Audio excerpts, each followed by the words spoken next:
بسم الله الرحمن الرحيم. إنا لله وإنا إليه راجعون. إنا لله وإنا إليه راجعون. إنا لله وإنا إليه راجعون. anigoo ah alfanaan maxamed macluun nuur oo ku hadlayo dhammaan magaca fanaaniinta soomaaliyeed meel kastoo adduunka ay ka joogaan ama waxa af soomaali ku heeso fanaanka ugu weyn ilaa fanaanka ugu yar. waxaan halkan tacsiin ugu dirayaa dhammaan ehelkii iyo qaraabadii uu ka geeriyooday iyo caruurtii iyo xaaskiisa fanaan saciid sheego oo ka tirsanay kooxdii sheego band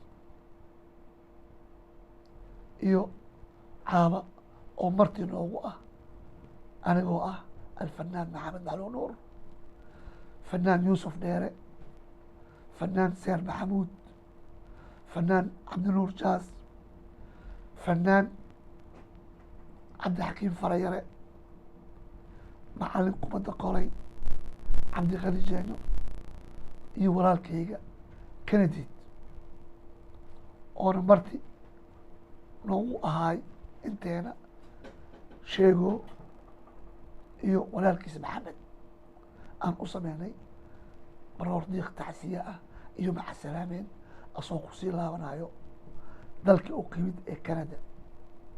tan koowaad walaalayaal waxaan rabaa wax yar inaan idinka siiyo taariikhda kooxda sheego band.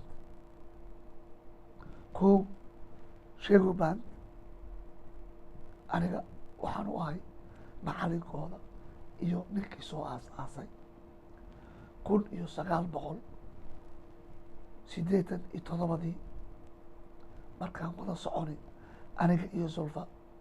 waa nolosheeda markii ugu horeysay aan joogo sacuudiya 3 bilood. markaas dhalinyaro oo fanka jecel ay ahaayeen, halkaas ayaan ku soo barbaariyey ayagoo fanka yaqaan wixii u dhiman iyo sida loo qabto iyo sida loo sameeyo. runtii waxay naqdeen sheego band kooxdii koowaad markii burbur ka dhacay oo fanaaniinta ay kala dhumeen oo magacii fanka soomaaliyeed soo nooleeyey. marka walaalayaal markay canada ay aadeen kooxda waxay ahayd kow sheego munye sheego oo gitaarka tumi jiray, saciid munye sheego allah yarxam oo ranka tumi jiray,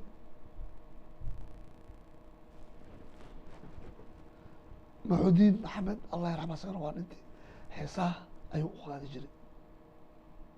iyo waxaa jiray nin black ah ama black american ama black canadian oo bees ku tumi jiray. kooxda intaasay ka koobneed.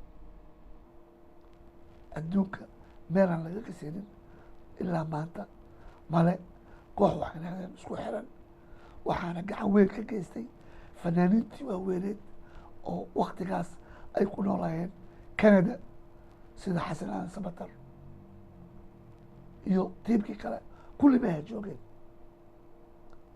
xataa waad la socotiin london showga ay ka dhigeen in la keenay fardo iyo booliis iyo helicopter sababtoo ah shacbigii fan ama meel ay aadaan ma haysanin. ay ka galeen taariikh aad iyo aad u weyn fanka soomaaliyeed. haddana waxay naqdeen kooxdii koowaad oo magaca soomaaliya aljaziira ama barnaamijka fanka oo ka baxo aljaziira inay ka qayb galeen dhowr bandhig faneed xataa oo ka dhacay jabuuti meelo fara badan. marka way dadaaleen kadibna hal mar ayay ka fadhiisteen fanka. waxaan rabaa inaan idin baro nin labaad oo taariikh weyn ku leh magaalada london ama adduunka laakiin aan la ogeyn. magaciisa kuwaad baan idin sheego idkan labaad ma taqaaniin laakiin markaan 3 aan sheego aa garanaysiin. waa nin la dhaho mustafa xasan kenediid oo iska lahaa jiray safari shop. waa ninka fanaaniinta london asaga iyo kooxda sheego ay keeni jireen fanaaniin badan oo howlada waa beri ah qaar dhinteen qaar noolne waa dadkii fikradaas keenay inay keenaan ay barnaamij dhigaan hadhowna hadday rabaan xoriyadooda inay siiyaan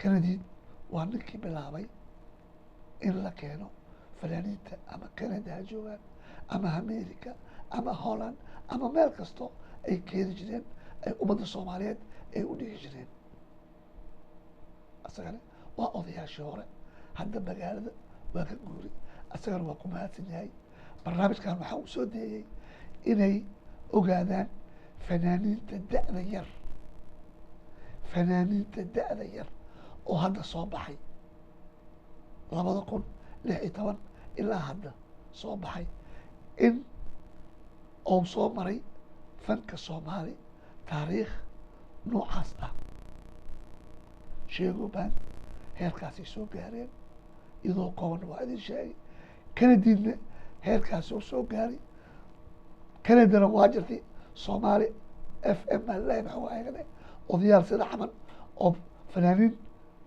barnaamij u dhigi jiray laakiin aan keeni jirin kanadiid sheego baan waa kooxdii ugu horeysay inay ka keenaan xataa soomaali abudabayna waxay ka keeneen awees khamiis cabdalla seynab cige inta aniga aan ogahay waktigaas waxaan joogay imaaraadka marka warkayga waxaan kusoo gabagabeeyey taariikhdaas yar inaad ola socotiin oo ay lahayd kooxda sheego band walaal sheego muje waxaan kuu sheegaa intii caawa kasoo qayb gashay barnaamijkan aan kugu talagalnay anoo ku hadlayo magacooda iyo magaca fanaaniinta soomaaliyeed waxaan ku leeyahay walaalkayo ehelkii qaraabadii iyo carruurtii oo ka tagay tacsiina ka gaarsi kaas meehan oga baxay